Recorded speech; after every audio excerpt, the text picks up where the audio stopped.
I've made plenty of videos on this channel giving buyers suggestions on how to have a better experience when sourcing cards, whether it be for their collection or for inventory purposes. But what I have not done is given some explicit seller etiquette practices. And so today I just want to cover a couple of those too. So on the buyer side of things, I always talk about principles or ideas like actually have the money, some other things like know the price that you're willing to pay, and then either pay it or don't pay it, right? Like have fair negotiation tactics to create a win-win situation. Those types of things will elicit you the most positive experience from the buyer side. But seller side gets a little bit murkier. Interestingly, I think that people get the idea to take advantage a little bit more on the buyer side than the seller side. And part of that is because sometimes as a buyer, you catch somebody in like desperation mode.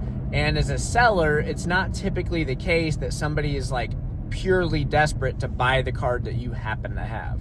Because there's enough of this stuff to kind of go around in most cases. And so usually there's not like an act of desperation. Therefore, typically nobody gets exploited in those types of situations, which is probably a good thing. However, there are some best practices to consider, including the following. As buyers, you must have the money. As a seller, you must actually have the item. And to break that down a little bit, there's a couple ways that I would suggest considering this advice. So actually having the item means that if you are making an eBay listing, by example, if you put like a really nice card that you have multiple quantity of, you want to put probably the worst condition version in the listing photo. That way you're tempering people's expectations. And I'll get more into this idea of tempering expectations in a little while because of the whole like under promise, over deliver concept. But if I have 100 copies of a card, I'm going to find one of the worst condition ones and I'm going to put its photo up on the listing. Because if that's what the buyer's expecting and they click buy now and the card shows up in better condition, like less whitening or maybe not a print line in that spot, then they're going to have a more positive experience, and that's a positive feedback on a replicable sale.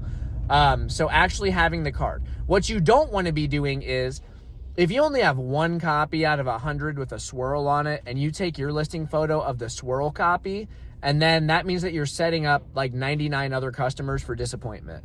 And so you don't actually have the card. Like they bought the one with the swirl. Everyone knows that that's a desirable feature. So if you don't sell them the copy with the swirl, you don't actually have that card. They're going to be disappointed. Your return rate is going to be higher. Your refund request rates will be higher. Your negative feedback rates will be higher. So don't do that. Actually have the thing. Now, another way to interpret this advice, and this actually happens. So I have not actually pulled the trigger on this type of situation, but I understand where the temptation comes from because I've had that much, okay?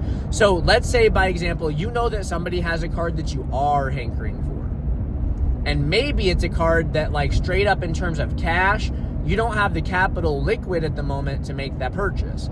So you're thinking about, like, some kind of trade plus cash, or maybe just an all-around trade because you're getting some cards in pretty soon. And so you're like, hey, you're reaching out and you're like, hey, let's close this deal. How about this card plus this card for what you have? But you don't actually have that other card in your possession. Well, you just get this weird chain of custody issue where like the card that you're promising somebody else could arrive to you damaged. And you've already like made a deal with it and they were expecting it not to be damaged. You were expecting it not to be damaged. It's overall a bad look. So until you're actually in contact with the card, I would not list it for sale. And the same thing could be said for like PSA slabs. If you're getting a PSA submission shipped back to your physical address, if you don't actually have the cards in hand yet, do not list them on your eBay store. Wait until you see the condition that they're going to arrive to you in before you make the photos happen, because there might just be some things that you have to disclose, like egregious scratches on the slab. Sometimes those happen from the PSA facility. Thanks, PSA. They could have gotten cracked or damaged in transit. So those are things that you want to look out for, because if you just straight up make the listing and it arrives in that questionable condition, say it sold.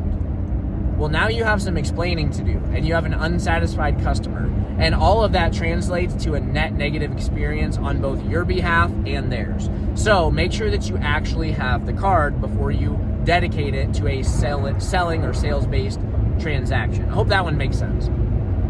Now, the next big bit of advice that I'm going to provide you with, and this is something that I've been doing religiously since getting my first ever negative feedback. So if you go to my eBay store and you check out my feedbacks, I've got like probably close to 2,500 feedbacks so far, and there's one negative. And it's like some dude that bought a Tyranitar Prime, and he said, well, this seller, I bought a near mint card, and this card did not show up in near mint, and so here's some photos. Well, I replied to that. I could not get eBay to remove it, even though it was an inaccurate thing, because if you actually go to the listing for that Tyranitar Prime, you'll see that it was listed as lightly played per eBay's category. I also noted specifically in the description that the card was marked as lightly played because it had wear.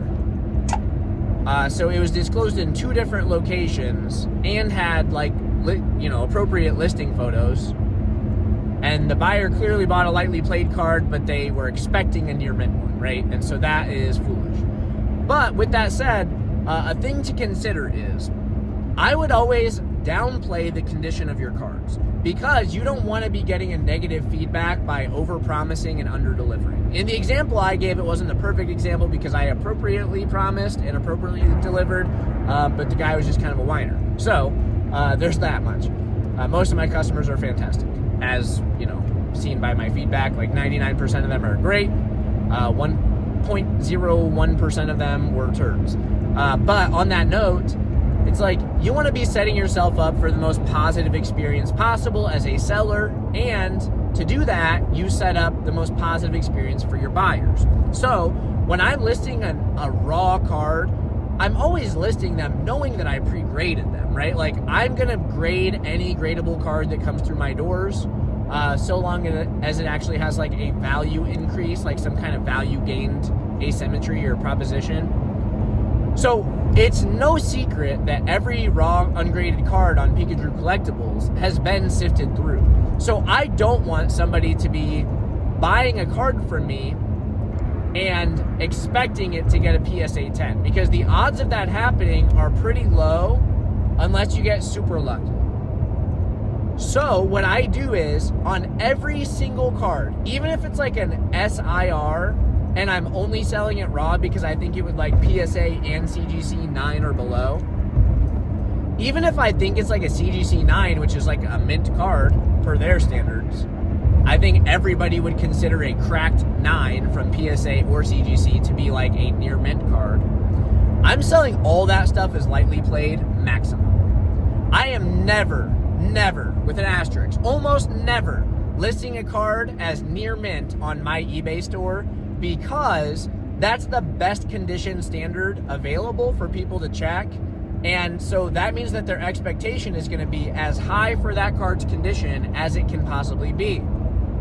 If you mark it as lightly played, people only have room to be happier, right?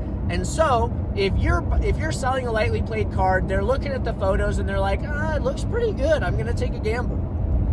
Well, say they pull the trigger, they buy the card, they remember it's showing up as lightly played, but they actually get it in hand and they're like, oh man, this is pretty clean. It might get like a PSA 9 or an 8.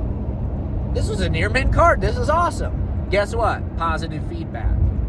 You under-promised and over-delivered, and that is going to elicit a happy surprise for your buyer, and it's going to just be like a consistent, it's going to consistently increase your chances of not being beat up by people's expectations. And I think that's all around a positive thing to steer for. So those are my 2 biggest pieces of advice. But just generally speaking, again, you want to control everything that you do have control over. And some of the times I'll add this to that whole conditioning thing. Sometimes people will reach out and they're going to be like, hey, will you send me 15 more photos, because I don't understand why this thing's listed as lightly played. And sometimes I'll send extra photos, but that's almost always a waste of time. If it's somebody buying a multi-$100 ungraded card, I'll send some extra photos. But if it's like a $3 card or a $10 card, fat chance, buddy. And the point is, it's just not usually worthwhile. Because the people that ask you the most questions tend to be the least follow-through rate buyers or the most problematic buyers. But that said, oh yeah, here's this. So people sometimes reach out and they're like, hey, I don't see many things wrong with this card. Why is it listed as lightly played? And in their head, they're probably on the lookout for like some kind of dent or like a crease or something like that. And so every once in a while, I do just straight up explain, hey, I list all my ungradable cards as a maximum of LP just to temper expectations. And most people understand where I'm coming from. I've had many buyers respond to me with like, oh, that makes sense. And then they just buy the card or don't buy the card. And so, you know, I guess there's just that.